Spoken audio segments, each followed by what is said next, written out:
you to be able to know the 5-number summary quickly and easily. As always, least to greatest. Laura, 1,000 points right there. And let's do this. I found him. What's he doing? I don't know. The 5-number summary is the following values. He's talking to someone. From least to greatest, min, Q1, median, Q3, and the max. Nice answers. If you put the 5-number summary in the chat, you get 1,000 points. Keep these answers coming. What is it? What happened? Hey everyone, how are we doing? I think we got the volumes all the way up. We got water back. We got power back. Hey, it's a good day. No, Coop, no. Well, so we'll start off here. What's up, Jada? Good to see you here. My hair just keeps getting longer and longer and longer. It's just craziness. Craziness in Stats 101 world. But good to see everyone here. Let me make sure. Oh, Mubot's not on. Mubot, let's wake up Mubot. I have a few said points right there. Sorry, Kayla, I forgot to turn on Mubot. Mubot's not awake. Mubot. Let's go over and see Mubot while this is happening. Let's go to the boss battle screen. We got a new voice even. Do I know which one it is? Mubot. No, there we go. Except boss did not enter in. Another refresh. Nice, there we go. Mubot is awake. Totally awake, Mubot. Let's return right here. This music's too crazy. Okay, we fixed the voices last week. We got everything going. Mubot is awake now. Thank you so much. Yes, that's a very good sign, the short sleeves. It is. We got power back. You Coop saying legend right there. So Calzone right here. Thank you so much, Christian. Yeah, thank you, Christian saying. Gosh, Calzone's just got like just crazy Goku level right there, over 9,000 points. Awesome stuff right there. Calzone came to one. He's from up north like me. Came to one of the first Kahoots or the first Kahoot we did via the streaming. Good to see you here, Roderick. And so we are always honored to have Calzone in the chat. He's literally one of the legends of Stats 101. Awesome. So thank you so much everyone for showing up. Let's go ahead and take a look at because he's a legend. Because I mean, look at that. That's ridiculous. Just look at all those points. I mean, come on. So let's take a look at some stats one. Let's over to the main screen. Okay, here we are. So we had our fun. Let's get serious right here. Let's go take a look. Okay, Stats 101. So with Stat 201, we're just gonna make a plan for the week right here, and I'll probably pull up what we have. One, I would say this, as always, attend class live. We are 100% live this week, so make sure to attend class live no matter what class you're in of mine. You get the points, and you'll notice a lot of people right here are already at their 2 points. My intent was not to have it happen this quickly. I was hoping maybe around March people would be at their 2 points, but congratulations to Mubarak and Roderick and Maggie. You're so close, Maggie. You'll get there. I mean, you're right there, Maggie. So I guess I need to look at it. It's always like this, like tweaking the knobs, like, because I want it to be that, like, if you put in a good effort, you get the points. I don't want it to be like you have to attend every class. I mean, but I want that. I don't know. What do you think? Should I have made the requirements a little bit tougher? You notice people are going to get there. You have to get to 3,000. So you can notice some people have it, and some people are already at like the levels beyond. Sarah's already reached a beyond level. The beyond levels go for less and less points. You reach this like curve of, you know, this decrease of what it, but it's still a new level. It's awesome. I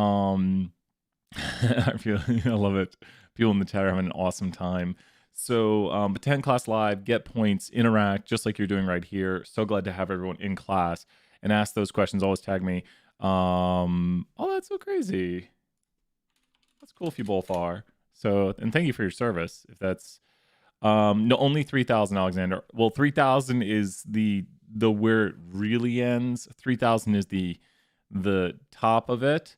But there's a lot of tiers afterwards. There's a lot. We made it after a Kahoot. I think it's like 2 weeks you go back.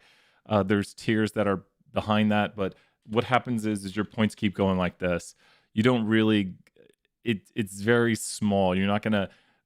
2 points is the real max. So, yeah. No, I really am very thankful for. Thank you again, Coop and Roderick. It seems to be the case. No, I'm very thankful for anyone who who serves our country. That's a big sacrifice in some ways, probably in many ways. One that I don't completely understand. I have family members that have an uncle and cousin.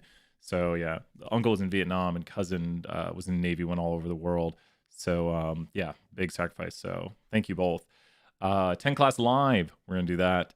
Number 2, test is approaching. Okay, so where should we go if we're gonna learn about the test? Mewbot, you got to help us out right here.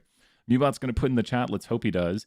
Mewbot's gonna put the Stats One website in the chat. The Stats One website has lots of review material. So Mewbot is telling us the Stats One website right here. Let's go to it. Here's the here's the exam 1 review material. We'll also put this in the chat right here. I would start going to this exam 1 review material. There might be a new Mortal Kombat movie coming out, and I'm like, whoa, I can't be distracted. Can't be distracted. So there we go. Yeah, it might take a cooldown, Alexander. It might take a moment. Like, so you can also do the David M. Lane in the chat to make those appear. I'm trying to think what other commands I have from Mewbot. Oh, we have the HD command now, so these are on cooldown sometimes, so you can't, like, if one person does it, there you go. Wait, which one, Roger? Which question? I think you do your whole family, Coop. So here is where to go to study for the test. One thing I'd probably start doing is I would start watching these videos right here. I'm going to mute Brian. I'd start watching these videos, which are the speedrun reviews. You can go over different chapters right here, different topics. They're all listed. And we'll be doing chapter 7 this week for Stats 1, which is a major topic. Go crack with the chat. So start going over these topics, big topics. How many questions are on the test? Like 40-ish. I'd say there's 40-ish questions on the test. And these are the chapters people usually just maybe don't give enough attention. I need to look at it, Roderick, after this. I have no idea. I'm like, what? Even I was like, wait, what? Is it a movie? Is it a game? What's going on? What's this coming out? So I'm afraid when people say rip in the chat, I'm afraid like we stopped streaming, like we crashed. I'm like, no. The test is on lockdown browser. And what is the best way? Let's put some quick advice right here. What is the best way to know how to study for the test? Or like, what's the test going to look like? Let's put here. Go to Stat 1 page. Links during video. Links during video, and use the material to study. If we do not have a camera on a laptop, will we need to get, yes. If you don't have a camera, make sure to do that. The Cahoots, Zoya, great job, Zoya. Let's throw some points to chat. Let's throw 50 points. People know. Thank you so much, everyone, right there. So use the Cahoots and Canvas content quizzes as practice material. This is big right here. The Cahoots and Canvas content quizzes are definitely practice material, because the Cahoots are things to prepare you for the Canvas content quizzes, and the Canvas content quizzes are literally test questions. Like, literally, we're taking them from the test question bank. So the better you do during the Canvas content quizzes, which are open note, the better you'll probably do during the test. And I would even just write down the Canvas content quiz questions and make sure you understand them. So this is the top advice right here. Like, the test is approaching, make sure to do that. Now, one thing I want to point out is that the assignments this week. So the assignments that are due, let's double check the assignments, because I know there is, and I'm like, oh no, wait, we only have 3 exams. Yep, 3 exams. 3 exams in Stat 201. That is correct. That is correct. 3 exams in Stat 201. Let's go over here and look. Let's put asynchronous, asynchronous. There we go. Never know how to spell that. Make sure to do modules due Monday. They're always due Monday. Number 4 advice. Nice and big so everyone can see. We have a lot. Let's take a look. There's homework due this week and quizzes due this week. And there's a visualization due this week. Oh my gosh. So there's a lot due this week, but the homework and quizzes should not be so difficult, but oof. So homework / quizzes. Now I want to point something out. We'll probably be doing a lot of this during office hours. I think so. Bobby, if they can't be reviewed, let me know and I'll make sure it's open for review. Just email me and be like, hey Brian, we can't review those, and I'll get them available to review. Maddie, the biggest thing is I would say just keep taking make sure you understand the Canvas content quizzes. Come to review sessions. I'll be holding let's put that on here. I'll be holding a review. Awesome. Definitely. See you later today, Roderick. And then check out the video because I'm about to do the 320 advice after this. So we'll go over some 320 advice. But the homeworks and quizzes, start them early. I'm going to make this a little bit smaller. But please start the homeworks and quizzes early because especially chapter 7 on my Pearson is one of the more difficult ones. Starting them the night they're due is going to be more difficult. You want to come to office hours with questions and be like, hey, I'm working on this one. Was there any reason that the Canvas content was this? Oh, I think because just because we don't want to bombard you with stuff. Sometimes we look at the workload. I shouldn't flag you for looking at the calculator. Put it this way, Carter, we'd rather not get a student in trouble who did something than we'd rather not get students in trouble falsely. We'd rather not make false positives.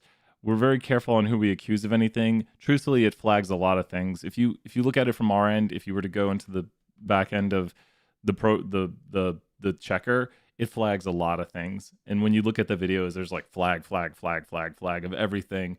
So we look at them and then we only go in instances where like, oh, that person was like looking over to the side and like writing something down or like pulling up a note. Like there's been some instances where things were pretty major. So we try not to get people in trouble for like something where it's like, they probably weren't doing something. If you ever feel like there's an issue, usually email your instructor to be like, hey, my parents came in and were talking to me and I was like, hey, I'm taking a test, please leave. I'm taking a test right now.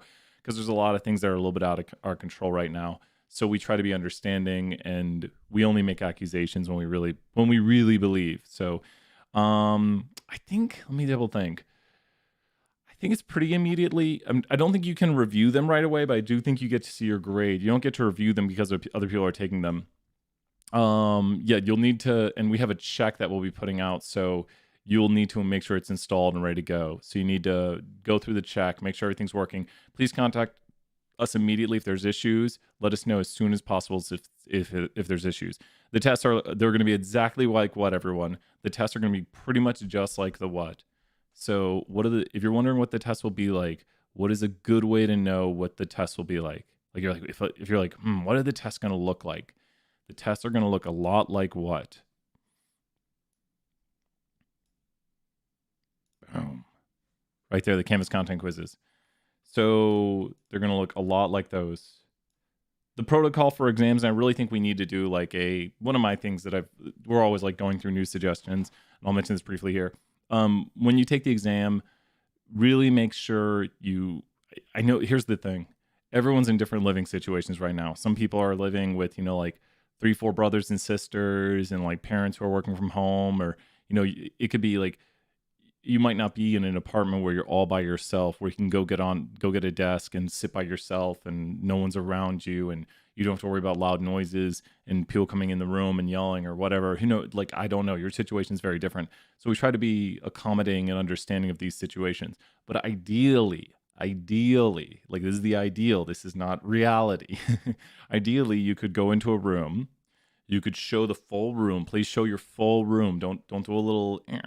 That's where we start to be like, wait a minute. They're kind of like saying there's something I don't want you to see in here. Like, be like as thorough as possible when you show your room. You've got the door closed, so you close the door because sometimes people we understand the ways people are doing to. It's just you don't want to create any like, did they leave the door open so someone could walk in and sit next to them? Did they do this or that? Because that's where we try not to. We're very slow to make accusations, and it's just a real bummer when we have to, bring things forward and say, hey, we've got this concern about this. This was picked up on the microphone. We heard someone kind of whispering to you, because there's been issues like that where you can hear someone being like, and then the person's kind of like listening in, and you're like, it's going to be via lockdown browser. It'll be via lockdown browser. It's anytime we've had to make accusations, which are not fun to make, it's been, how do I show room if using desktop? Probably email me, Dimitri, and we'll try to figure out a way. We're going to try to be as accommodating to everybody as we can. So email me. We'll talk about it. We'll help figure out a way. I know the library has computers you can rent out. We're going to try and make sure everyone is accommodated and feels good about it.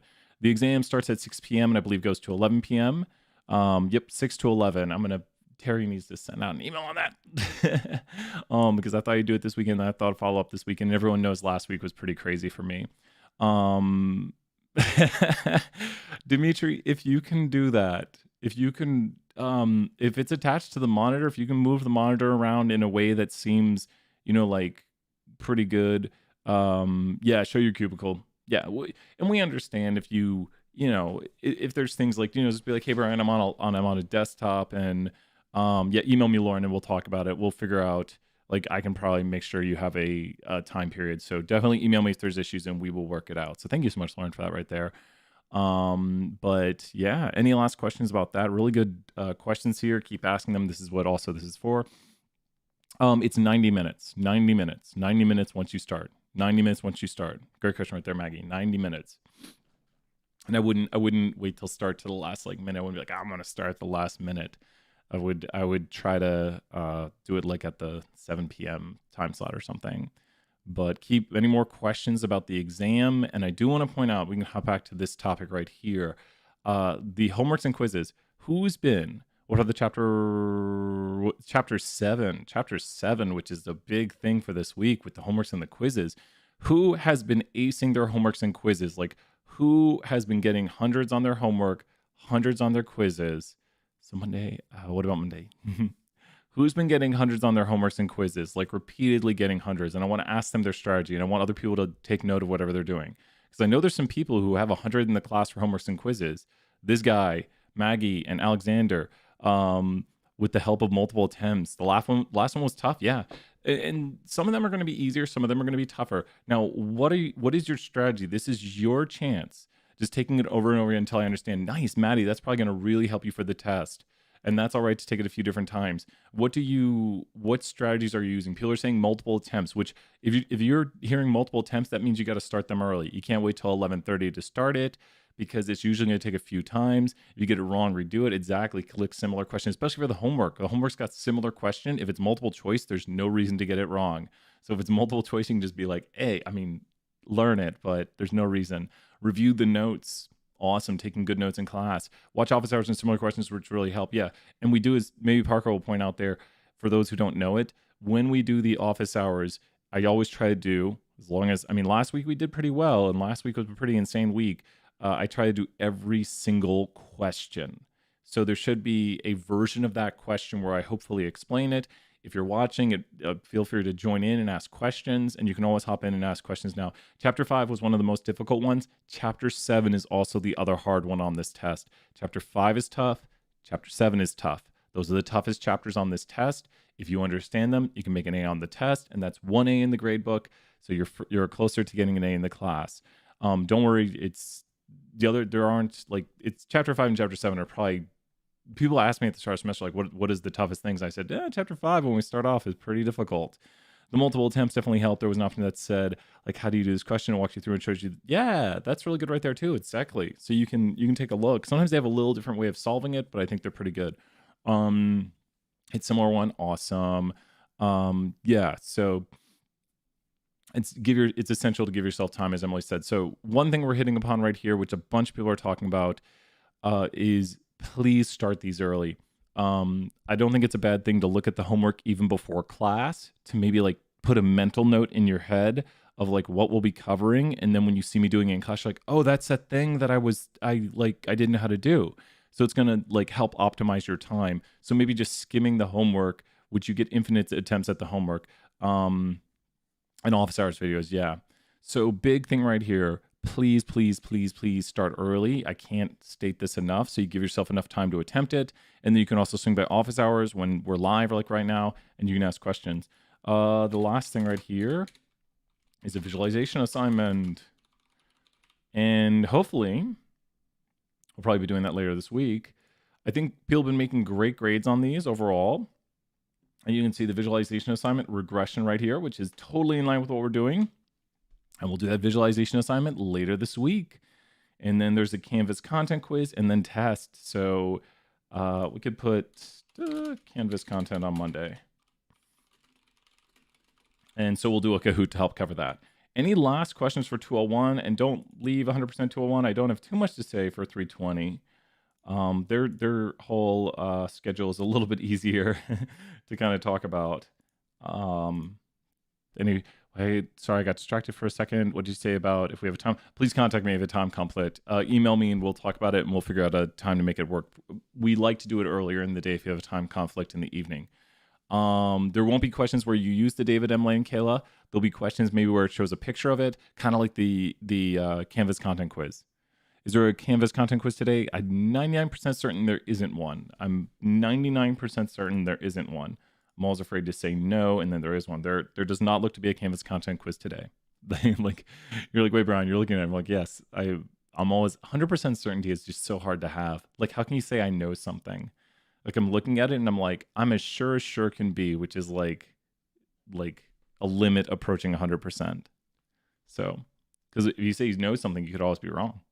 So Brian's as sure could be, as sure as he ever is, that there's no Canvas content quiz today. Let me see here. Are we doing it during the class period? Which thing, Alexander, specifically? I missed it. You'll have to repeat. So I think that's good. There's not one tomorrow. So look at these tomorrow right here. These are big things, and we'll probably do them. I'm in the Tuesday, Thursday class. Should we watch the chapter 7 tomorrow? Just wondering, because last Thursday in class we went over chapter 6. We're going to be totally live today, Elish. Great question. Or we're going to be live today and tomorrow, so you can watch those videos. When I posted those videos, I did not know if we'd get power back even for, if you've heard the story, there's still parts of Texas that don't have power at all. There's parts of Texas which are, it's really tough and really scary and really sad, but there's just, due to power grid and just power lines, just tons of different issues. There's lots of issues with some parts of Texas not having power or clean water, and we're lucky. We had power on and off Monday through Thursday, and then we had no water from Tuesday to Friday. I think that's the timeline of, so no power for like, well, power on and off, no power on and off. Like, we were like, how are you finding emails? We had on off power, on off power, on off power. I wish Alexander. So it's really funny. If you watch the streams from last week, it would go out like 25 minutes into the stream. I'd be like, so we'll, and it would just, stream would end because literally the whole power would just go, and I'm still in this mode where I think the power's still just going to go, everything just turns off. So what's the David M. Lane? Oh, Selena, we're throwing 20 points right there. Selena helping out. So thank you so much, Selena. Selena knows our commands right there. Thank you, Selena. 20 points for Selena helping out. Throwing the link in the chat right there for people to see. So any other last questions to on? Don't leave yet. We can do whatever you want after this. I don't have too much to say. I'll probably be 5 minutes or so. But thank you so much. Did that work? Oh, I messed up the command, Selena. Points, add viewers, 20. I say I'd give points, and I do give points.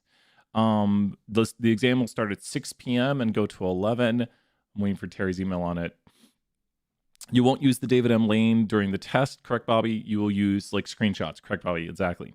And so the Canvas content quiz is a really good example of how to look. Does that make sense to everybody? The Canvas content quiz is a really good, like, this is what the exam may look like version. So when you do the Canvas content quiz, you're like, oh, you could show us a picture and then say, here's some numbers from this, and then what would be the answer using the picture below. So we won't actually have you use the applet. We'll have you use screenshots of it. Yeah, no, great question. Because don't worry, it's a question that comes up every semester. So you asking that, I'm going to throw another 20 points because I promise you, someone's watching this video and was wondering that same thing. Can 201 go over chapter 7 quiz today or visualization due Friday? Yeah, Bailey, let's do that right after this. How's that sound? Let's take a vote. After I talk to 320 for just a second here, let's take a vote.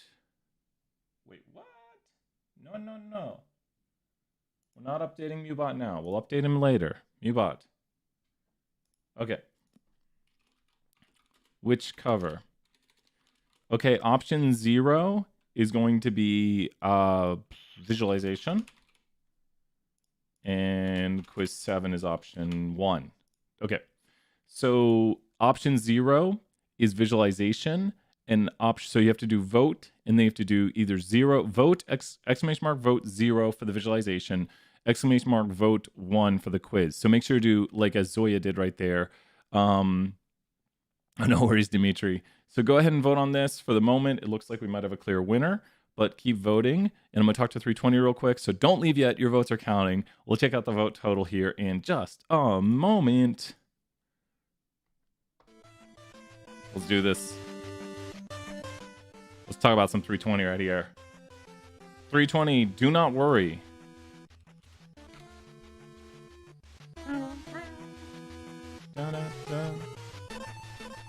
There we go. So for 320, the biggest thing is attending class live, as always. I just said it to 201, but attend class live because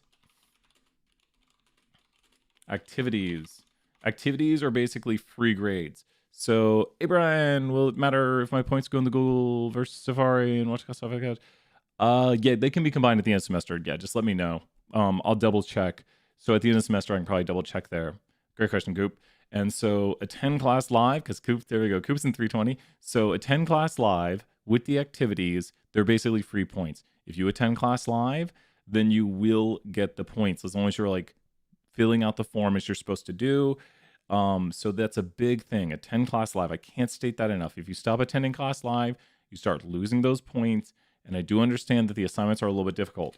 And so Coop, maybe, or anyone here who's 320, start the, which I was going to ask, like, if you did this, because I think Coop, like, I'm sorry, I don't want to call out 320. There's fewer students who are attending right now, probably because I have like 800 students in 201 and I have like 100 students at 320. So just via the numbers, there's going to be more 201 students watching right now.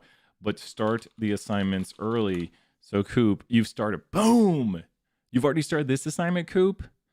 What have you noticed about it, and have you been able to do any of it? Which I'm going to be super happy if you're like, I started it. It's making sense, because actually the start of it is a review of what we were doing with the F statistic and using the associate. Nice. That's it. Yeah. And then anytime you run into questions, just ask them, like during office hours, be like, hey, Brian, can you do the associate command with this? I haven't started, but downloaded it. Kayla, great job right there. Let me ask, big question right here for Kayla and Coop. How many hours do you think you put into the assignment over the last 2 weeks? Which I'm really glad we put it to 2 weeks. And I think the hardest thing is some people did decide to do, to start the assignment yesterday. I mean, I got a few emails. Don't worry if you're one of them. You weren't the only one of people saying, Brian, I waited to start the email till 8 p.m. I waited to start the assignment till 8 p.m. tonight. Like, got a few of those. Like, Brian, I just started the assignment and I'm totally confused. And I think this one will be easier. So, like, because it's very similar to the last one. So it's almost like, hey, you got the hang of the last one. Here's another one that's, you're getting the hang of how to do it. So especially for Coop or Kayla, how long did it take you? I think, Emmanuel, you're in 320. I'm trying to think. But just looking at it, how many hours did the last assignment take you? And it was over 2 weeks. So I'm probably okay with people. I don't want to say how many hours. I lost track of how long because I spent so much time learning how to code better, looking at graphs. Yeah, I would hope it wouldn't take people more than 5 through 8 hours. I know I gave a different time frame originally, but I started to look at, and I think that's really good why we extended it. So, I think, yeah. So, but hopefully people feel like they have a much better understanding of how to do it. And I think this assignment right here is a little shorter. There's only 4 tasks.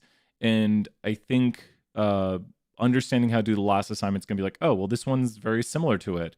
So I think people should be better prepared for this one. Any questions about the assignment?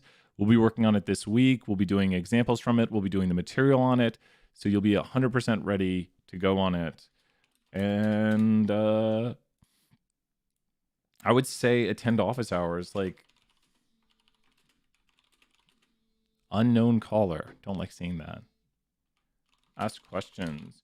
So the biggest thing is, and once again, Discord. Let's wait. You know what I really saw? This is use Discord to work with students. Something I'm really proud of that I was seeing all through the weekend is there was a lot of people working on Discord.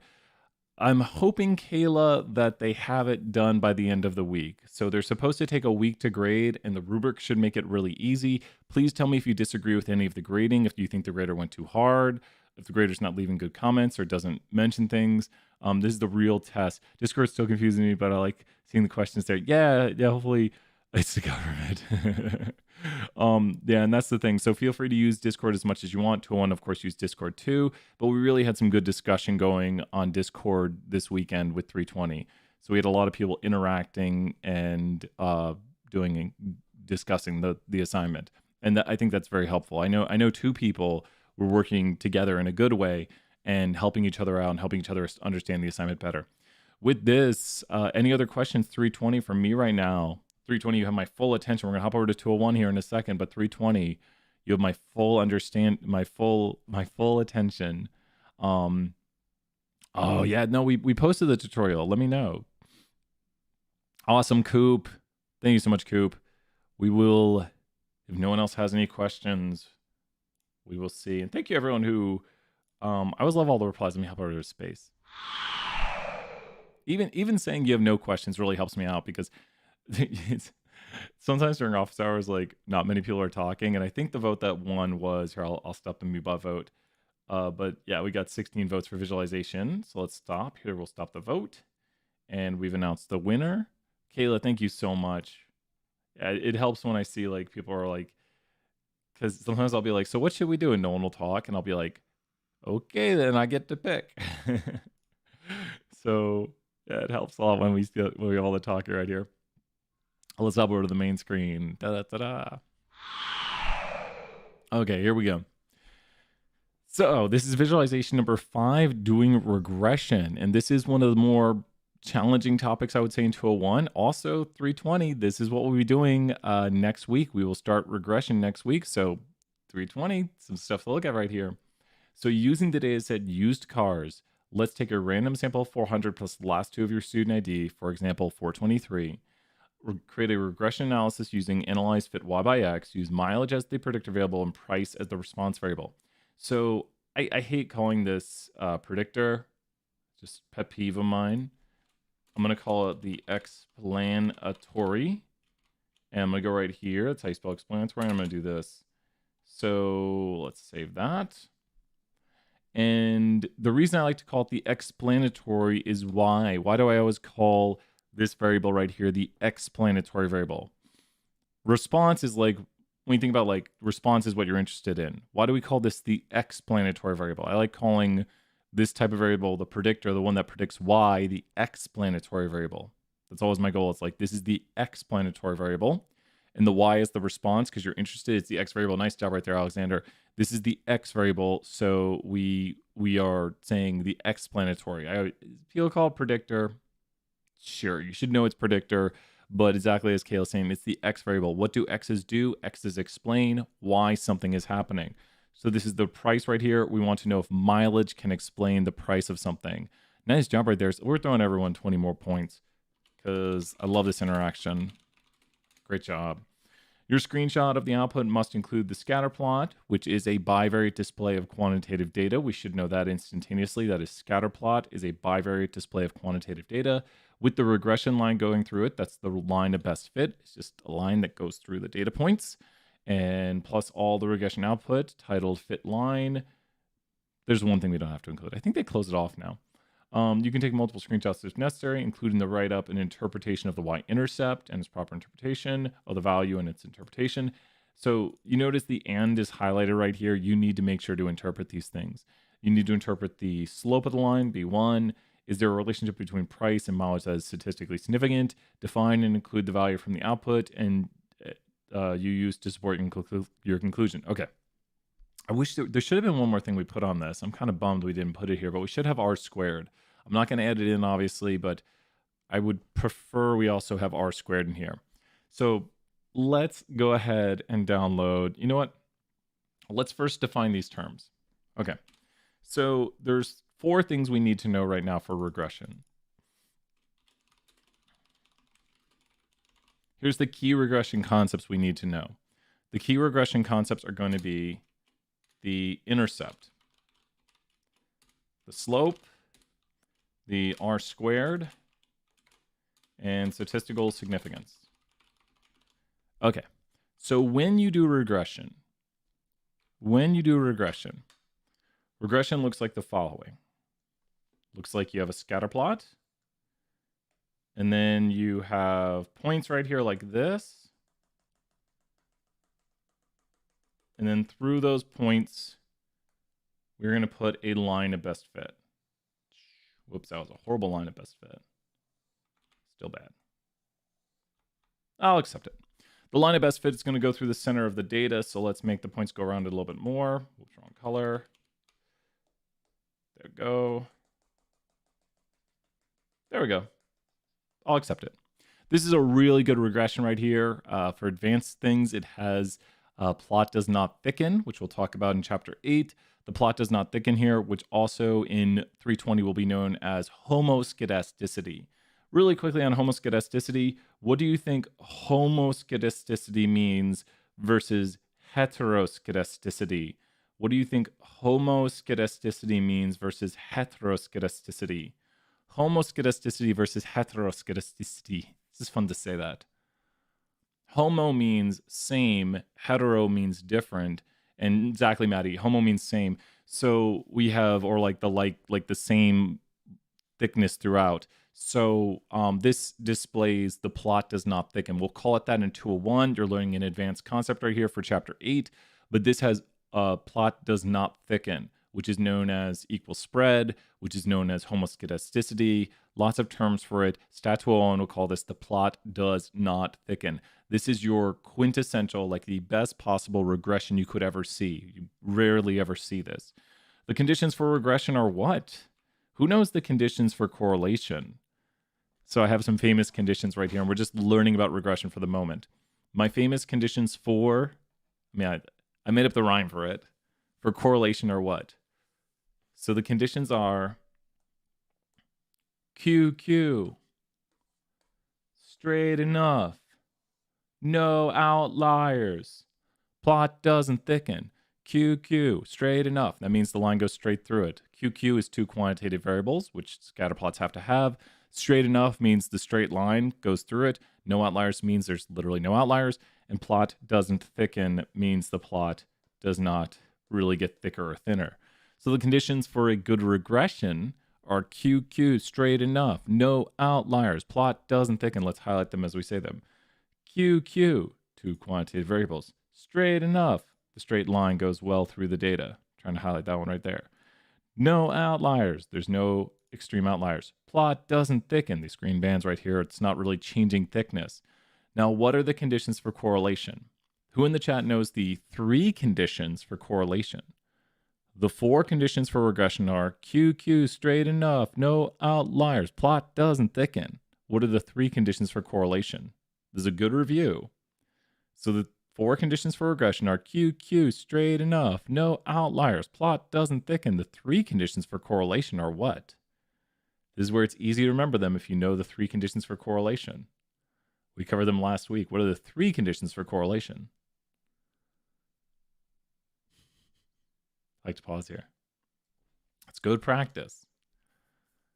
The 3 conditions for correlation are just going to be QQ, straight enough, no outliers. So what does this mean? If you know the 3 for, you might be thinking of strength, direction, form, unusual features. Those are the 4 ways to describe correlation: strength, direction, form, unusual features. But the 3 conditions are QQ, straight enough, no outliers. And then when you go to regression, the 4th is plot doesn't thicken. So we have the conditions, which are the things we need to do proper correlation. Like for correlation to be properly applied, we need to have 2 quantitative variables. It needs to be straight enough, like the relationship needs to be a linear relationship. And then the 3rd condition is we can't have outliers that drastically change the value of the correlation. There's a 4th condition for regression, which we're talking about here, which is the plot doesn't thicken. Now, these concepts, which we're going to cover when we do this write-up, these concepts look like the following. When we have the intercept is going to be called B0. And I want you to think about why it's called B0, We got this, Alexander. What's a good way to remember how the intercept is called B0? I want you to look at X right here, and I want you to think about with X, and I want you to think about B0, which this is what B0 is. B0 is that value.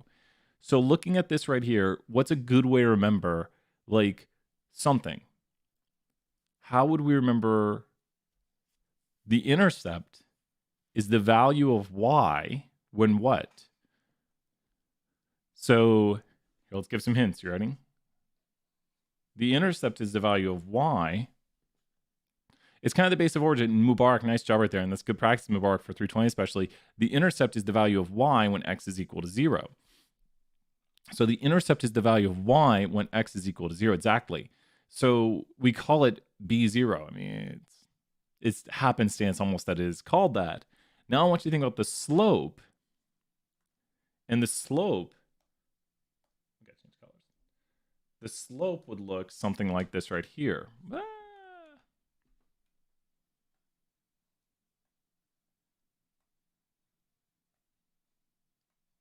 That should be more like 20 because I'm not going to have enough distance. So when you look at the slope right there, the slope is B1. And what's a way to remember the slope being B1? If you think about this value right here is B1, then what's the deal with that? No worries, Selena. So what's the deal with this being B1 right here? Magic color change pen. What's the deal with that being B1? It's for what? It's the increase in Y for each what? We'll put some definitions here, but it's good to just see this. With that being B1, it's the increase in Y every time. Explain what BOX is. And that might help. So the slope is going to be the increase in Y for each 1 unit change in X. Does that make sense? Or decrease in Y. It's going to be the change in Y for each 1 unit change in X. So the 1 right there helps us remember it's a 1 unit change in X is what Y will go up or down based on that. So you can have a positive or negative slope. The other concepts we need to know, we're going to write down definition of these, is R squared. So that's the percent of variation in Y explained by the variation in X. So let's just put a little percent right here to help us remember that R squared is going to be a percentage. And then statistical significance is always, always, always a what? Statistical significance is always related to a what? Like 320 should know this instantaneously. Oh, you might be, I think I know what you're, yeah, I'll help out in time. So statistical significance is always related to a what? Anytime you hear statistical significance, you should say, oh, I need to look at the blank for this. Mubarak, you're 100% right, Mubarak. P-value. So we got some really good notes right here. Really good notes. So we know it's a p-value we need to look at. So let's write down some definitions for these. Are you ready? Let's go ahead and take a new sheet and let's do the intercept. These are going to be our definitions, which we can use. 320. The slope definition, don't write down 320. So when x is equal to 0, we expect y to equal b 0. Okay, so here's what we're going to do. We're going to underline the things that we'll need to change. 320, do not write down the slope interpretation. So, because 320, we go into great detail on this one. Slope, which is, let's put this here, this is b0. These are key interpretations you need to write down. These are big, big interpretations. The slope is for each 1 unit change in x, we expect y to increase / decrease. And why did I do this right here? Oh, Mubarak, just nice job, Mubarak. We're throwing 20 points right there. You're fine, Alexander. Don't worry about it. Selena, you are correct. When we do statistical significance, it'll be if the p-value is less than 0.05. So less than 0.05 is statistically significant. Less than 0.05 is statistically significant. Thank you, Selena, for that question right there. So less than 0.05 is statistically significant. Why am I putting this right here? Increase or decrease? Well, we expect y to increase or decrease by b1.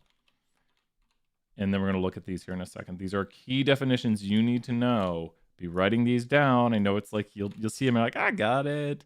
But write them down, put them on a sheet of paper, and then look at them before the test, because these key definitions.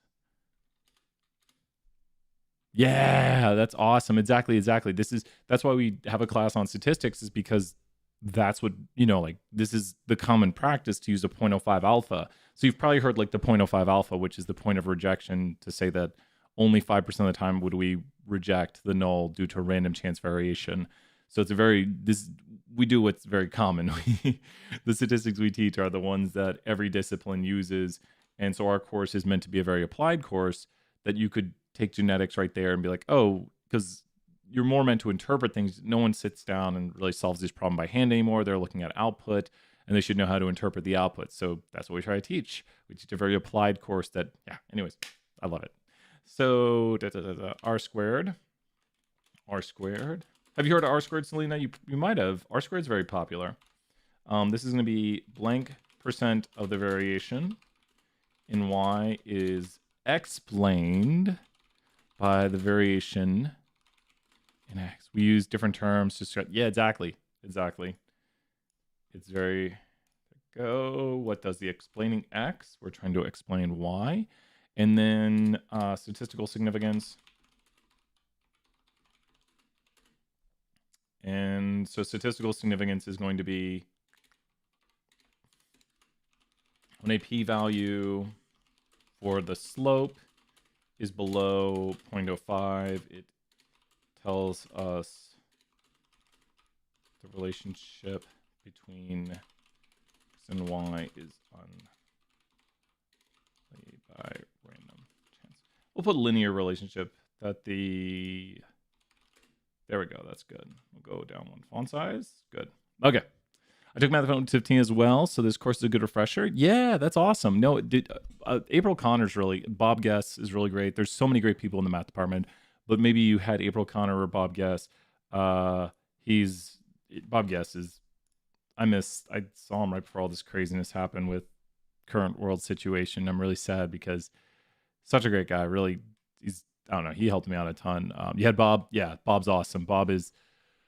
I need to talk to Bob. I think we had a Zoom meeting last semester, but I need to say hey to him again. Just see him, just say hey to him. But Bob is so nice. So just, oh man, he's awesome. So Bob Guest, great guy in math department. I just miss walking around campus and seeing everyone. Yeah.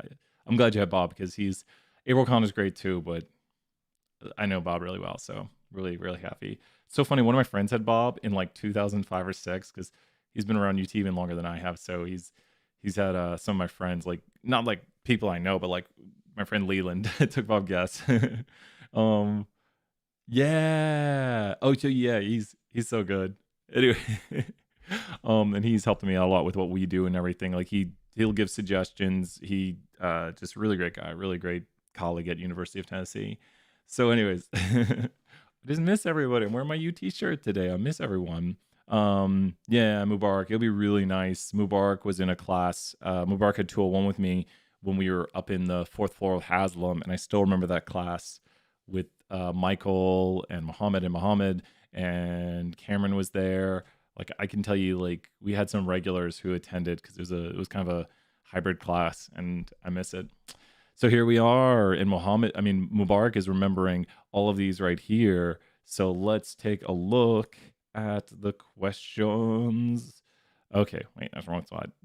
Okay, let's take a look at the questions. Here we are. So we need to make this regression. This key concept. Oh, are you animal science right there, Selena? You were talking about genetics earlier. What? If you want to say what you're majoring in, feel free to, or if you do animal science stuff. Because every time someone says something like that, my fiance is a veterinarian, so I'm always, and let's open this up a little more so we can see it. Look at this. Pre-vet, awesome. UT is an amazing vet school. My fiance does anesthesia stuff. She's an anesthesiologist. VIN number, lot. We're just making the data. You don't have to do this. I'm one of those people that if it doesn't look right, I just go crazy. I go mad. I can't take it. Can't take it. I know. Let's hope everything gets a little more back to normal. Keep doing what you can do to help others. You have dog and rabbit. Yay! I was walking around and Bun jumped away a little bit. And I was like, no, Bun. I think I told everyone I picked him up on Friday, and I was really happy about that because you have to be very careful how, Selena can probably confirm, you have to be very careful how you pick up rabbits. You can't just, because they can hurt themselves. Their back is, you want to be very careful picking up rabbits. So I picked Bun up, and I was really careful with him, and I put him back in his cage because we had to like move around stuff in his cage. He has 2 cages. He has a big cage, and then we have a fence blocking off the area because we have a carpet he wouldn't eat. Our carpet in our main area is like a shaggy carpet, so he'd probably eat it and get an obstruction in his stomach. So we don't want him doing that. So we have a more tightly bound carpet, but he had like pushed that up and he was kind of nibbling on it. So we were like, uh-oh, time to redo his cage a little bit, his area. But he bounces around. He's got a big area to play in. I went for open art studio hours on Friday, and I was the only person in the entire studio. It was really weird. Oh no. Oh man, so much good stuff right here. So let's go ahead and make a regression right here. I think, okay, so one thing. First, let's do this. A lot of people sometimes follow my video and they don't do this. So let's do this right here. Let's go to table subset. We're going to go right here and take a random subset. Oh, I think 400 plus the last 2 of our UTID. You can just hit enter, and make sure those are the last 2 of your UTID. Make sure you're using a random subset right here of your proper UTID amount. And yes, please make sure doing it. Oh no, yeah, they'll chew on anything. Bun will just like, we'll just hear like, good to see you here, Caitlin. We've got our random sample. Let's go ahead here and do a regression. What are the only variables possible? Oh my gosh, what are the only variables possible to do a regression on right here? Who can list the only variables? And I wouldn't do them on a few of these. What are the only variables possible to do a regression on? Wow, nice job, Alexander. What are the only variables possible to do a regression on? What are the only variables possible to do a regression on? It's a key question we should know. It's a good review question because you can only do a regression on some of these. We got chat talking about animals. Oh, that's so cool, Maddie. What are the only variables possible to do regression on? What are the only variables I could do regression on? Quantitative, Alexander, exactly. And so the blue ones right here are the only ones, not that one. The blue ones are the only ones I can do a regression on. I think we want to do, no worries, Selena, just don't worry. I think it wants us to do mileage and price. So we have to have quantitative variables. I'm going to do year and price. Please note, and if you're, hopefully people don't have this video on mute, I am not doing the 2 variables at once. I'm not doing predicting price and doing mileage. I'm doing similar to that. I'm going to do year and I'm going to predict mileage. So I'm going to use year to predict mileage. So I'm going to use the year as my X. I'm going to use mileage as my Y. Does everyone notice this is 2 quantitative variables?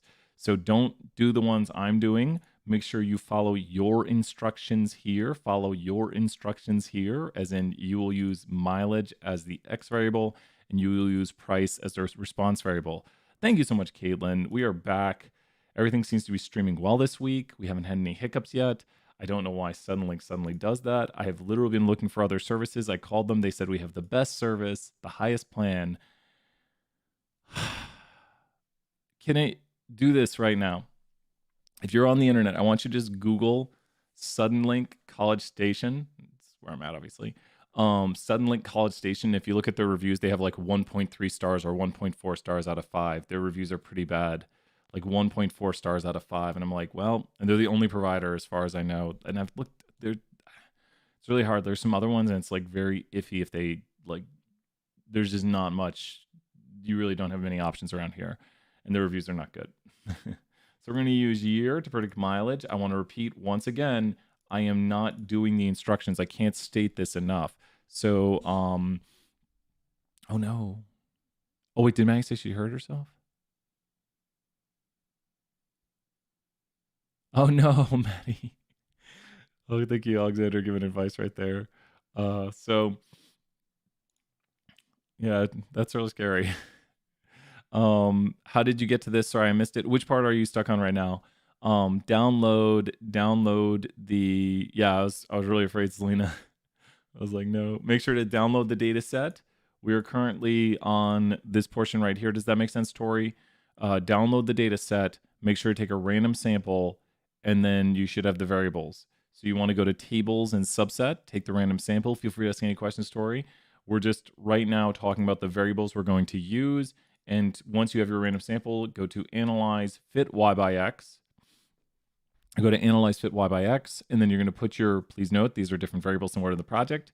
I'm going to analyze year explaining, and that's the explanatory. Year is going to explain the mileage. Does everyone notice right here that this is what is doing the explaining? Year is going to explain the mileage. So why, like what do we want to understand? Why is the mileage happening? Maybe the year. Let's go ahead and take a look at this. Ooh, there should be an instantaneous thing. Who notices the instantaneous problem with this? This, which we're still going to do it.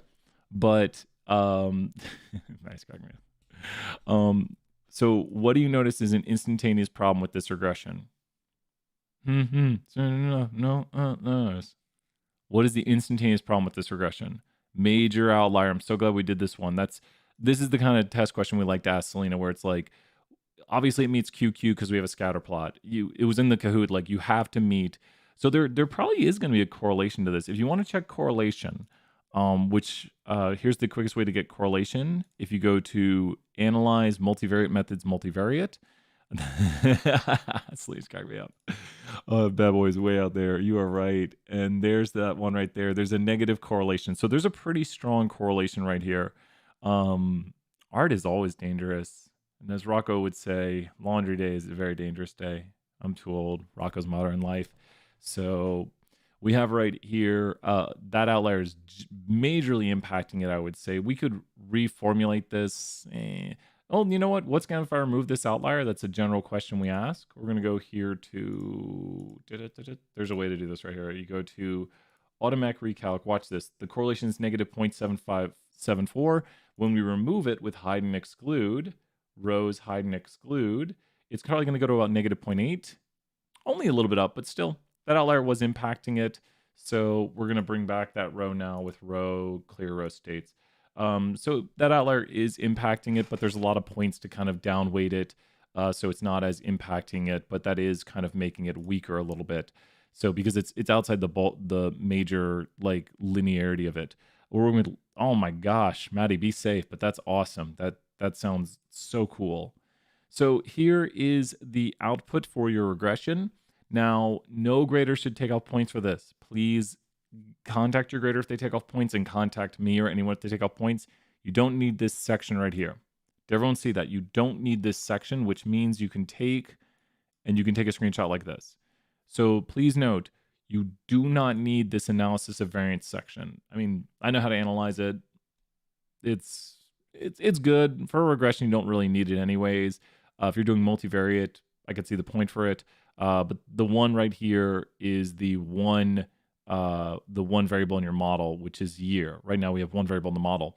And so the analysis is actually gonna be the same. If I hover over this, you see how it says a p-value of 1.0475 to the e to the negative 75. I bet you if I hover over this one, it'll be 1.04. Watch this, 1.04. Wow. It's because it's the analysis of variance is doing the same. The ANOVA is doing the same calculations we are for the slope. So yes, Addie, great question right there. To get all this to appear, here, watch again. It's going to be a different color this time. Go to the red arrow right here. Go to fit line. So Addie, I'll pause right here on this screen so you can see. And actually, you know what I can do? I can zoom in on this. 2 seconds. Let me put it at the center of the screen. Let me go to zoom.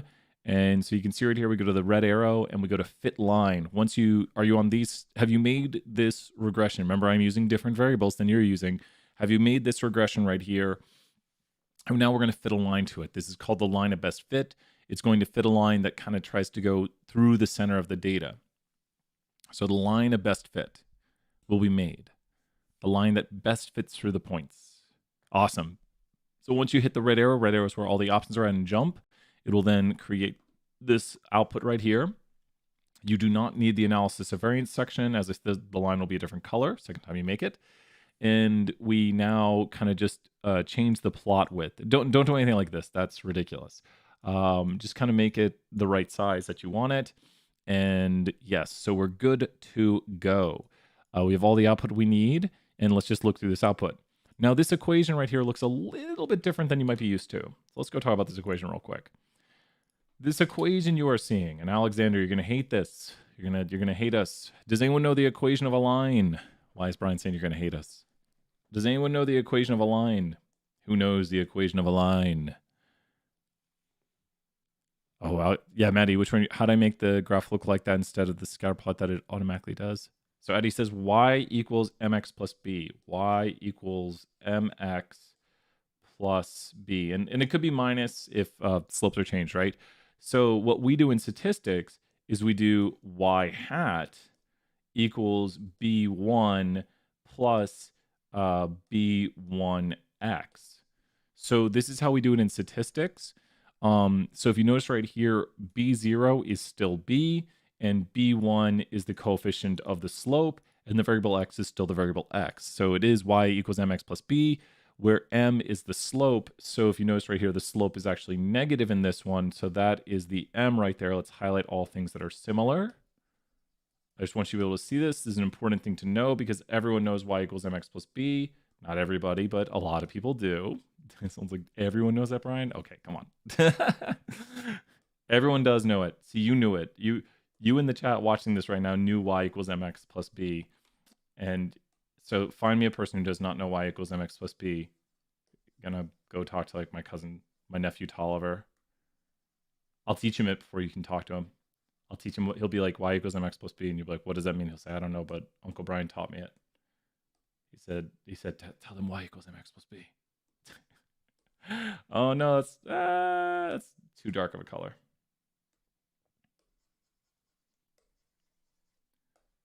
Okay. Sometimes I say these things to crack myself up. So, okay. Does everyone notice the color coding right here? So you can hopefully see what is what. I feel like these help when you see the color coding to it. This is how we use it in statistics. So please note, this is how we will refer to it. This is the methodology by which we write it in stats. So we have b0 plus b1. Password is slow. So b0 plus b1x did someone about. Oh, yeah. Thank you so much, Zoya and Maddie right there. Let's throw some 20 points. Thank you for explaining why mine looks different. I think I didn't understand the question quite. Thank you so much for each other helping each other out. That's what I always want with the comments.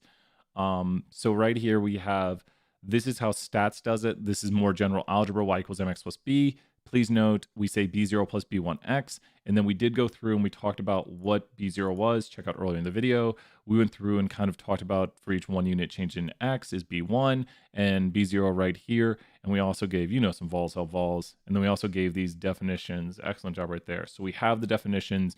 We've been talking about this conceptually the whole time, and now we have everything we need. We got it. So the r squared right here is the percent of variation y explained by the variation in x. We'll interpret that here in a second. The r squared adjusted is r squared adjusted for how many variables are in the model. It's basically a more fairer way to assess it. We don't go over it in this class. We go over it in 320. Root mean square error is the typical miss the model makes when predicting y. We don't talk about it in 201. Mean response is the average of the y values. It's just the mean of y. Observations or sum of weights. That's how many observations there are up here. There's 423. And then down here, this is the estimate. If you notice right here, just want to point out, this is the same value. That's the estimate of the intercept. This is the estimate of the slope right here. And then the standard error is basically a standard deviation. It's the amount of uncertainty in the estimate. And then the standard error here is the uncertainty in this estimate. For 320, if you take 320, an important thing, if anyone 320 is watching right now, standard errors are just uncertainties. They're just variation in the estimate. Now, an important thing to note, when do you think a relationship between, and I'll mention t-values here in a second. When do you think a relationship between x and y would be significant? If the slope is not equal to 0, or if the intercept is not equal to 0? Let's do 2 examples. When do you think the relationship would be statistically significant? If the slope is not equal to 0, or if the intercept is not equal to 0? When do you think it'd be statistically significant? Let's put 2 right here, and we'll put slope not equal to 0. And we'll put intercept not equal to 0. So if the slope is not equal to 0, it would probably look something like this. If the intercept is not equal to 0, it looks something like this. So if you notice here, the intercept is down here. Like if the intercept was equal to 0, it would be down here. But the intercept is not equal to 0. If the slope is equal to 0, then the slope would look something like that, like flat line. But the slope is not equal to 0. Exactly. The slope is what makes a relationship statistically significant. Like this has an intercept that is not equal to 0. Does that make sense when we say if the intercept is equal to 0, which this one could have an intercept equal to 0 because it could theoretically hit down here, like the intercept could be 0 for this, but the slope for this is not equal to 0. So the slope is the relationship x and y have, and we talked about this earlier. It's kind of for each 1 unit change in y, what we expect for each 1 unit change in x, we expect y to increase or decrease by v1. Yep. So make sure I say what I wrote. And then we show it right here visually what the slope looks like when you see the 1 unit change and what y will either increase or decrease by. So the slope is the important one. The intercept is like, cool. When x is equal to 0, we expect y to equal this value. So we need to be more concerned about, and you notice someone might, a keen viewer, someone who noticed real closely, notice when I was looking at the analysis of variance, this p-value right here is the same p-value as this one. You have to hover over them to see the exact numbers. But this 1.04 e to the negative 7.5 is the same p-value as this one because this is actually analyzing the significance of the model, which is the significance of the slope. It's more important in 320 to know. There's other tricks I know, like I can tell you in my head right now that 22.84 squared is 521.74 because the t-statistic squared is the f statistic, and we'd lost some decimals, but the t-statistic squared is the f statistic. You don't need to know stuff like that. So what's the t-statistic? The t-statistic is basically a z-statistic. This is all this output explained. The t-statistic is basically a z-statistic. Tell me, is this t-statistic very unusual? Use your knowledge of a z, because t's are basically z's, and that's a good thing to know for 201. Is this t unusual right here? Is this t right here very unusual, yes or no? Is this t right here very unusual? Is that t right there very unusual? Is that t down there in that output very unusual? I'm going to make another output while we do this. Let's go. Yes. Why is it very unusual, Alexander? You're right. That is a very, very unusual t-statistic. So just think of it like a z. Just think of it like a z.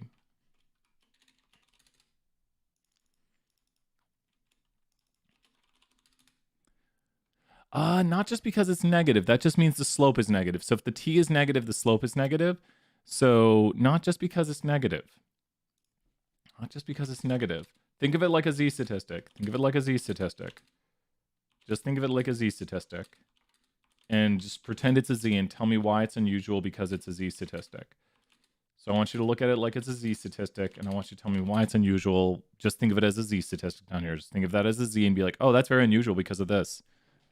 Oh, no worries. You see, don't worry. Everyone thinks the same thing a lot of times. Like, oh, it's unusual because it's negative. Don't worry. That's what. Why would it be unusual? Let's see how good I am at randomness. Why would it be unusual? Great minds think alike. That's what we say. Then Genie comes in and says, great minds think for themselves. It's old Disney stuff. So now I'm wondering if that's even like old for people. And you're right. Why isn't it an outlier? Because it's more than what? It's more than 3 standard deviations away, or 3 standard errors. This t-statistic is the ratio of the estimate to the standard error. You'd have to know how to do this in 320. You just divide these two numbers. I can show you the mathematics right here. If you take, it's negative, so I guess we'll actually do it. I always never know how to hit negative on these things. 10714.78 negative, and you divide that by 469.8074. And that's the t-statistic right there. And if you were to square it, you'd get that value right here in the analysis of variance right there, that value. You don't need to know all those tricks. We talk about this more a little bit in 320, what it means to have a standardized metric right here, but it's just the estimate divided by the standard error is the t-ratio. Remember how we do a z-score? A z-score is observation minus mean over standard deviation. So all this t-ratio is doing right here is whatting this estimate. All this t-ratio right here is doing is whatting this estimate. This T ratio right here is just whatting these estimates. So the T ratio is always with the estimate. Like this is the T ratio for this estimate. It's the ratio of these two numbers. Our estimate over our uncertainty. Just take the estimate, divide by the uncertainty, get the T ratio. And it's just doing what right there? It's just, think of an S word. Just like a Z-score, it's somethingizing it. Just like a Z-score, it's whatizing it. Just like a Z-score, it's going to standardize it. Does that make sense? Just like a Z-score, it's going to standardize this estimate. And so you might be wondering, how does the p-value come from this? If you have the normal curve, which I'm just kind of teaching this in terms of the normal curve right now. If you were to be on the normal curve, and you were to go all the way out here to a z-score of negative, oh, that's all right, Alexander, this is new stuff. You're going to be super prepared for the next Stat 1 lecture. You're going to be like, boom, I know what the equations are. I know all these things.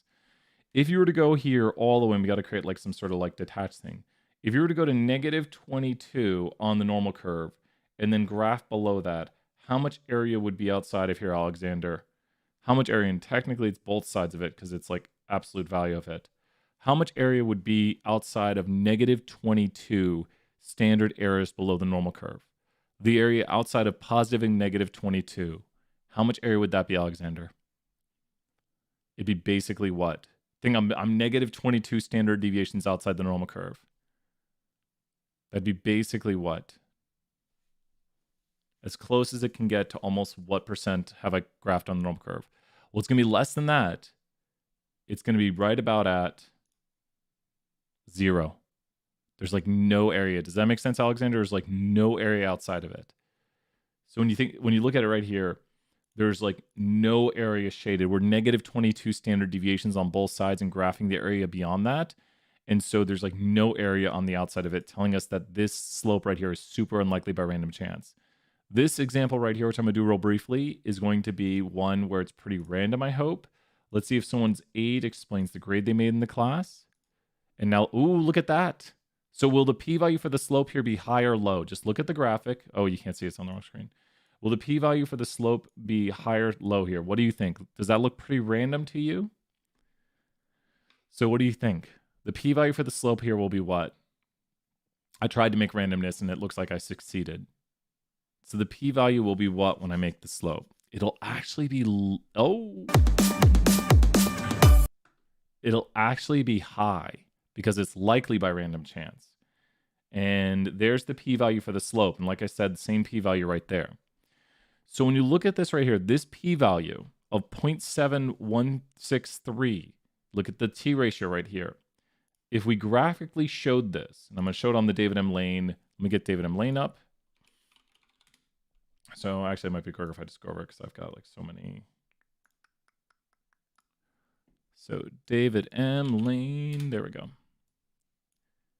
I don't want to go into too much detail on this because I don't want to, because technically I'm supposed to be using the t distribution. Stat person yelling at me right now. Someone's saying, no, Brian, use the t. We haven't covered the t yet. So I can't use the t. But look at this right here. To the stat person, I always say the t and the z are basically identical. The t and the z are basically identical. And look at this p-value down here of 0.7114. It's because I didn't use the t distribution, but the t and the z are basically identical. Exactly. The p-value is high because the t statistic is small. Now look at this t statistic right here. This t statistic is higher, but this is telling us that the intercept is probably not equal to what? Right now, we think the intercept is probably not equal to what for this graphic? I want you to look at this graphic and I want to say, oh, we have good evidence that the intercept is not equal to this. So for the intercept, we'd have good evidence, and I'll give you a hint. We have good evidence that the intercept is not equal to a certain value. We have good evidence that the intercept is not equal to a certain value. What do you think? We have good evidence that the intercept is not equal to this value by this p-value. That's what this p-value represents right here. We have good evidence that the intercept is not equal to this value. We'd have good evidence, and I put a hint on the screen up there. We have good evidence that the intercept is not equal to what? We have good evidence that the intercept is not equal to what? I don't want to go into too much detail on the t's. T's are basically z's, as long as you know that. Well, the intercept, where did the 12.79? The intercept, when we test the intercept, we're going to see if the, don't worry, Alexander, we're asking new questions, which I would not expect people to know. So the intercept, we're going over the new visualization. What's up, Devin? There just keeps getting longer. I love it, Devin. Devin comes in. It's like, what's that? Oh my god. You crack me up, Devin. The intercept, we have good evidence, is not equal to 0, but I want you to look at this slope right here. Do you see the slope? Do you think this slope could be 0? Do you see how the slope is pretty flat? This right here means it is possible that the slope is not equal to 0. Devin, start getting some points. Let's throw Devin some points. Let's throw Devin 20 points right here. So what this p-value right here represents is that it is likely, by random chance, to receive a slope that we saw, but the slope could still be 0. Because the null is that the slope is 0, and Devin, can we reject the null right here? When the p-value is low, reject the null. When the p-value is high, just let it fly. So can we reject the null right here? Yeah, you got to hear it a few times, Alexander. This is the practice. And then we're going to go and answer the interpretations on the project or the visualization. So can we reject the null for the slope right here? For this one, we cannot. This one, we're going to let it fly. Devin, look at that. Devin right there, still remembering. Let it fly. We're just going to be like, no, no, no. We're just going to let that null fly. We're going to say, maybe the slope is equal to 0. But look at the intercept, which we don't really test the intercept much. Well, for this one, we don't reject. Great job right there, Lucy. This one, we don't reject. This one, we do reject. And I'm fine with that wording. So this one, we do not reject because the p-value is high. Just let the null fly. This one, the p-value is low. Reject the null. Is this making more sense? When the p-value is low, reject the null. When the p-value is high. So when the p-value is low, that one's low, reject the null. When the p-value is high, just let it fly. Does everyone notice these stars that Jump puts on the low p-values? Whenever a p-value is low, Jump will put a star on it telling you this is statistically significant. So you can kind of tell instantaneously if something's statistically significant by the color change and all that. Awesome job, Maddie. We're going to do the interpretations and finish up this assignment. Feel free to check it out later. Thank you so much, everybody. I wanted to do a big review of this to make sure people understood the concepts. And we have here a report very similar to what you'll have. Let's go take a screenshot of this. So let's take a screenshot. I love it. Devin comes in like, Brian, your hair, what happened? So let's go over here. Okay. So let's go smaller. Devin, how long ago did you have the class? Have a good day, Brian. Oh, thank you so much. So good to see you, Devin. We got so many more new things and crazy fun. Well, thank you. It looks good. I appreciate that. It's all over my shoulders now. It's crazy. But so good to see you swing by. Just always happy to have. Oh man, I love the positivity. So let's go right here. We need to interpret 3 things. We need to interpret. So Alexander and everyone, I want your help. We need to first identify the intercept here. So I want you to identify the intercept, and let's just kind of, oh, is it me? Yeah, Devin, I do remember now. And you guys are the ones who came up with Stat Nation. You can tell them that, and you'll look at how many quotes we have now, but you're the ones who came up with Stat Nation during mini term, and I'll always remember your mini term as like the ones who made Stat Nation, and now we call ourselves Stat Nation all the time. So thank you, Devin, and Devin's class who came up with that. We have so many more quotes from you, but we're up to like quote 57 or something right now. It's pretty insane.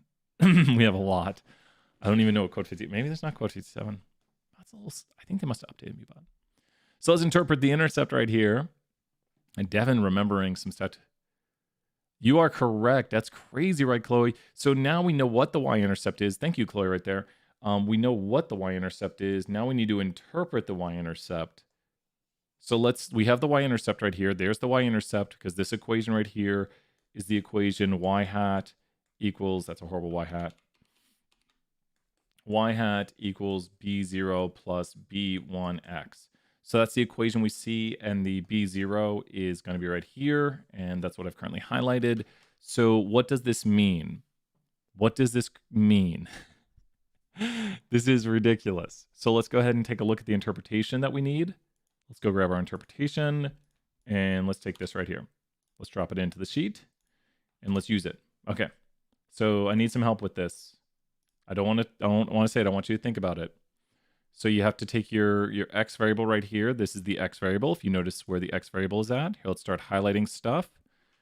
That's going to be B1, Alexander. That'll be B1. If you see right here, that'll be B1 right here. B1, it goes B0, B1. I think that's the confusing thing when you switch from the algebra notation to the stat notation is we do B0 plus B1x. So this should help right here. So we want to put B0 here. And we want to put the y hat So that's where the y is, and the y is right here. And the x variable is this. Oh, why did it change colors? Come on. I do not understand Microsoft Word. What are you doing to me? So what does this mean? No, don't worry, Alexander. This is the practice we need.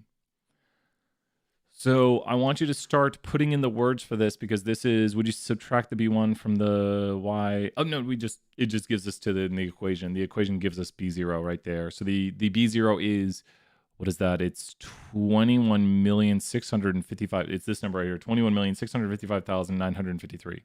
When the car was made in year 0, it was worth, exactly, Chloe, and Chloe, we're throwing 50 points, Chloe. Thank you so much, Chloe. I would accept that on the test. I just want to make this very clear, Chloe. If you wrote that on the test, I would accept that. I'm gonna make it. We're gonna make it even better though. You ready? That was a great answer. We're just gonna make some improvements. This is your first time doing it. To answer like that is amazing. So I'm gonna use this interpretation right here. And I like the way you didn't just say when X, like when year is equal to 0. I like when you said when a car was made in year 0. That was really great right there. Like sometimes you have to like change the interpretations just a little bit. When a car was made in year 0, and I'm like, what? I wouldn't. When a car was made in year 0, we would expect the mileage on the car. So you've noticed there's the mileage on the car to equal, and let's put some commas here so the person can read it a little bit better. And then I'm going to put this is an illogical intercept because a car cars were not made in year 0, and we wouldn't expect a car to ever have this much mileage. This is the above and beyond when you hit an illogical interpretation. That's just when you hit an illogical interpretation. Let's do the color coding on this just so you can see where the things came from. The X right here, when a car is made in year 0. So when a car is made in year 0, actually let's remove this. So when a car is made in year 0, there we go. And then we expect Y, mileage on a car. And then we need to change the color again to equal this. So the extra right there, but is this making sense how we plugged in the information? I just want to get it all on the screen. Is this making sense how we're plugging in the information? Who thinks they're following along here? We're going to do the next interpretation, but I want you to see how I've color coded this, where we can identify the equation, where we can see it in the output. We can also see the generic interpretation at the top of the screen. We can also see how we're plugging in what X is when a car is made in year 0, because that's what the X is. It's the year the car is made. We expect, and then the Y variable is mileage on the car, and then we've got the value. Thank you, Zoya, so much right there. Excellent work. We're going to do the next one right here. Let's go ahead and open up a new sheet and do the next one, which is going to be our slope interpretation. So, yay! That's what I want you to see. I want you to write them down. Yeah, this is really great practice for the lecture. Like, this is the practice we need. Let's go over here to the slope. Okay, so think about what you just did. I'm going to highlight some stuff, and I want you to think about what we did just a moment ago. So let's go here to X. X can be found in the output down here. X is really? There's X. Here's Y. And the increase or decrease is going to be found by this. And then what color do we need now? We need this one. And then the B1 is right here. And the equation we're using is y hat equals b0 plus b1x right there. And yeah. So what you just wrote is an example of the interpretation of y-intercept. Perfect, Addie. Exactly. Great job, Addie. So here's the equation right here. Here's the format. So what would you write for this? I want another shot at it. Let's get another 50 points for everybody. Who has a good guess? And don't worry if it's off. Don't worry. This is just practice. The more you practice, the better you do. The more you practice it, the better you do. So who has a good guess of what this would be, like the interpretation of this? Was they like, so just start plugging in stuff. And you can kind of change for each 1 unit change. You could say for like each additional something. Let's see what people think. Be practicing this out right now. We got for each year after the car was made. Ooh, Chloe, I don't care. We're throwing 100 points. Chloe, I think Chloe gave an excellent. I might not even have to change anything this time. We're throwing 100 points.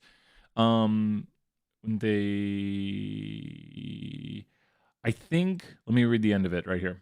Yeah, it's the practice. It's the practice. It's seeing this, and we'll be practicing it more in class. The more you practice this, and the more you understand this equation, the better you get with it.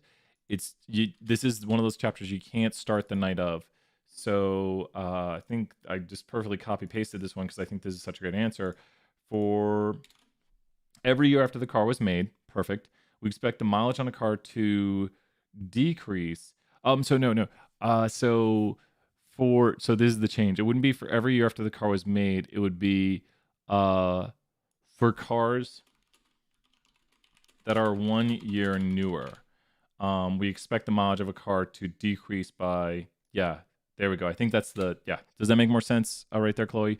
For cars that are newer, for cars that are 1 year newer, we would expect the mileage on a car to be, so let's say, so this one's a little bit weird because it's not really decreasing for each year. It's like for each year newer a car is than another car. So for each year newer a car is, because we're saying like cars that were made in 2019 versus cars that were made in 2018. For each year newer a car is, we would expect the mileage on the car to decrease by this amount. So for each year, we'll say for each year newer a car is. For each year newer a car is, which it's so weird because year is like how new the car is. For each year newer, so this is a little trickier one, not my favorite one to do. Didn't expect the interpretation to be that difficult on it. For each year newer a car is, we'd expect the mileage on a car to decrease by this amount right here. And this is just the mileage change. Pretty tough one right there. Yeah, exactly. Great job, Chloe. Chloe said this is a little bit of a review for her too. So it's just practice right there. And then sometimes the interpretation, you just have to read it a few times. Like as Chloe was saying, is like something just didn't quite make sense with the way the interpretation went. So we had to be like, okay, wait, it's not that the cars are kind of being newer. The cars are made in different years. So for each year newer a car is, I swear this thing is possessed. There we go. Because year is like how new the car is. That's got that, and pretty good interpretation. For each year newer a car is, we would expect the mileage on a car to decrease by this amount. That's the amount of the slope. And you can see all the equations down here with everything highlighted. We'll put it all on the screen for a nice, good screenshot. Boom. And let's do the last one right here. You ready for the last one? The last one's the easy one. The last one's the easy one. We're going to do the R squared interpretation. So here's the R squared interpretation. And let's go do it. Okay, blank percent. This is actually R squared right here. Should put that in on the other one, but sometimes you forget. So R squared percent of the variation in Y, and R squared is down here. Let's go highlight that in the output. So R squared is going to be this value right here, and that goes to a percentage. The variation in Y is going to be right here, and is explained by the variation in X. X is going to be right here because the equation, we can't practice enough, is Y hat standing for predicted value of Y is equal to B0 plus B1X. Practice, practice, practice. So last but not least, we got explained because the Y is being explained by another variable. What do we have right here? Blank percent of the variation in what? We also know, we need to talk about the p-value. Yeah, we'll do that next here. Oh, because this is not part of your assignment. Oh, then I'll do it. We'll talk about the p-value next. Ready? I'll do this one. This one's Brian's because he wanted to do this portion. 54.34% of the variation in, and thank you so much, Zoe, right there. Let's throw some 50 points. We're just going crazy on the points today. Thank you, Zoe. I almost forgot we were going to talk about the p-value next. 55.34% of the variation in the mileage of a car is explained by the variation in the year it was made. Does that make sense right there? And thank you so much for reminding me. Things jump out of my head. Year it was made is the sure. Thank you. I didn't have yellow on the screen. Year it was made. Mileage is what we're trying to understand, the Y variable. And the year it was made is the X variable. And just hopefully this color coding helps with right here. Points everywhere. But this is how you do the Y variable. And now let's go look at the statistical significance. So let's go grab our notes for that. We got so many notes, statistical significance. And we're going to kind of use this interpretation right here to help ourselves out. When a p-value for the slope is below 0.05, so let's go show where that is at. The p-value for the slope is going to be this area down here. That's the slope variable. Specifically, this right here. So the slope estimates and everything are down here. The slope is the X variable in the model. So the p-value for the slope is specifically, you don't need the R squared. No R squared. I just like, let me double check. I'm 99% certain. Certain as Brian gets. It doesn't say anything about interpreting R squared. I like R squared. It's like my favorite thing to interpret.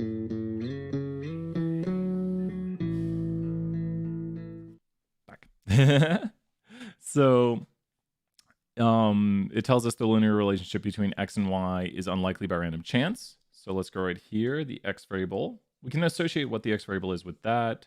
We can associate what the Y variable is with this right here.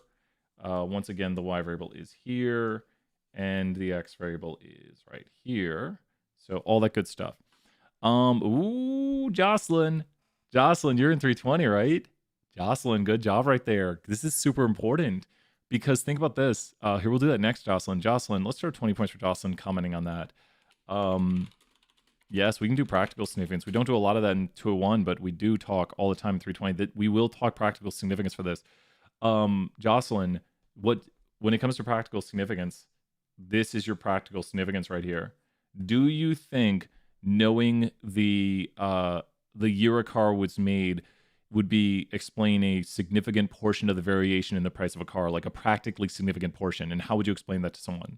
So what I would say is, I think knowing the year a car is made is practically significant in predicting the mileage on a car. So, mileage, because over half the variation in mileage is explained by when the car was made. So if you know when the car was made, you're over halfway to understanding the variation in the mileage of a car. So the year a car is made is one of the most significant things for understanding the mileage in a car, represented by R squared. So this right here is practical significance.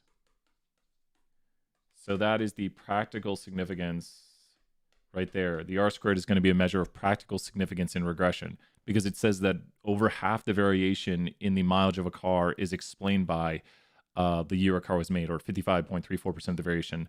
So does that make sense? Yeah, Alexander, I agree. People are just being really awesome with, so what about practical significance? That's a really great 320 question right there, because we will do regression in 320 next week. And yes, so how do we do this? When we look at the statistical significance right here, what do you think? And what would you quote? I agree. Marvelous Mondays. It's Mega Mondays.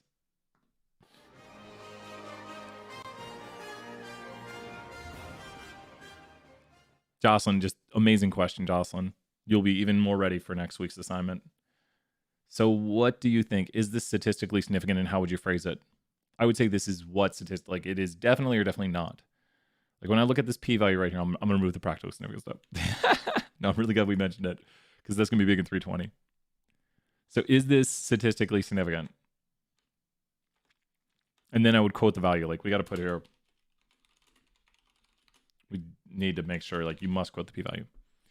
So it's definitely, there is very strong evidence. So I would say,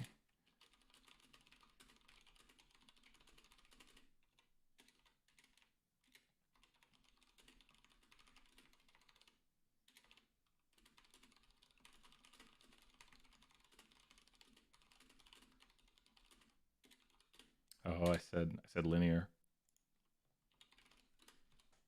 Year amount of car is unlikely by random chance. Let me just, yes. it is statistically.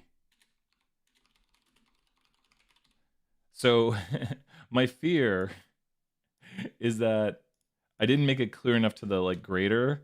Like to me, when I say something is unlikely by random chance, statistical significance just means what? Statistical significance, and we'll head off here in like 3-4 minutes for code teaching 320 very soon. Statistical significance is just looking at this. Anytime you say statistical significance, you only look at this. So anytime you say statistical significance, you only look at this. That's all you look at, and if you see if it's below this. Statistical significance is only look at this. Can you reject the null? Exactly, Zoe is right, and that'll be based on the p-value and the likelihood of something occurring by random chance or a result more extreme than that result. So when you do statistical significance, you only look at the p-value. That's all you look at. And so Zoe, exactly right there. P-value is the only thing you look at with statistical significance. Practical significance is the tough one, and it's the do you care about it? So would you think that knowing the year a car was made would be practically significant to someone who wants to know the mileage of a car? And so look down at this value. Do you think knowing the year a car is made would be practically significant to someone who's concerned about the mileage on a car? Knowing the year a car is made, would that be practically significant to someone who wants to know the mileage of a car? Yes.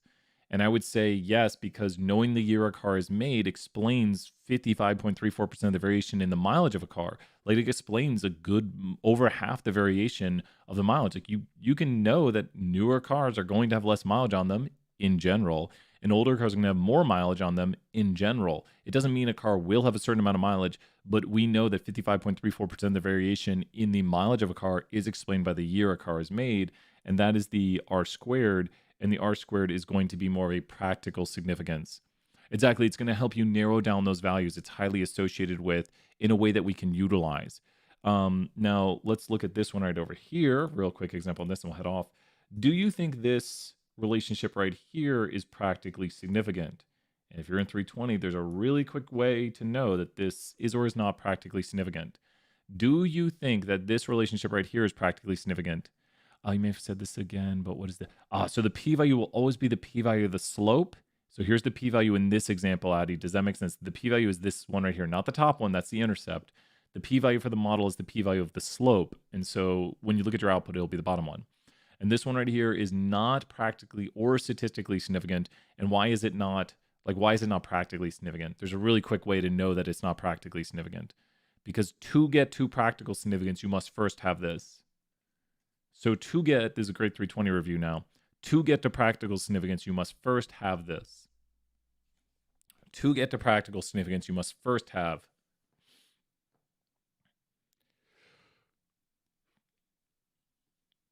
71.63% of the time, we would expect this result or result more extreme occurring by random chance. Exactly. And you must first have statistical significance to get to practical significance. So this result right here is likely by random chance. And so since it's not statistically significant, it cannot be practically significant. But realize this, 320. Like 320, listen up. Everything that is statistically significant is not practically significant. Once you have statistical significance, you can look at practical significance. If you don't have statistical significance, you cannot look at practical significance. So it's like a door that opens up to examine this. Once you have statistical significance, you can start to examine practical significance. Does that make sense? You wouldn't say it is statistically significant, thus it is practically significant, but you can say it is not statistically significant, thus it can't be practically significant. So statistical significance is the first step. It's the doorway into practical significance to examine that idea. Like, can we utilize this? Can this be beneficial for us to understand? I think it's got it. Let's head over to the main screen. Really great review today. Lots of 201, lots of getting 320 ready for next week for them. So that makes sense to me. It looks like that's a good, okay, so we look at statistical first, and then we look at practical. I'll play one song. One song. Any last questions? I'm going to send out the reminder for 320. Class in 10 minutes. Practical significance is fickle. I'm going to send out the 320 reminder as we're talking right now. Thank you so much, everyone, for showing up. Really great day today. On Saturday, power outages. Yes, power outages if you're in the dorms. Fun times. I say fun times, ironically. Power outages are not fun. I had a little bit of an experience with that. Where's the Watch Class Live button? Wait, what? Oh, I'm in the Watch Class Live. I'm losing my mind, everybody. See you in 10 minutes, Mubarak. You bet. Thank you so much, Lucy. It's really great having power again. It's so awesome. Good. Class in 10 minutes. Activity. Class. Activity. Let me put activity today. Activity today. See you soon. Mega Mondays.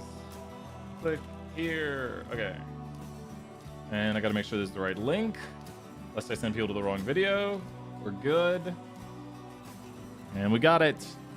Well, everybody, let's do this. We'll do our usual. Bye for now, everyone. Bye. See you, Galen.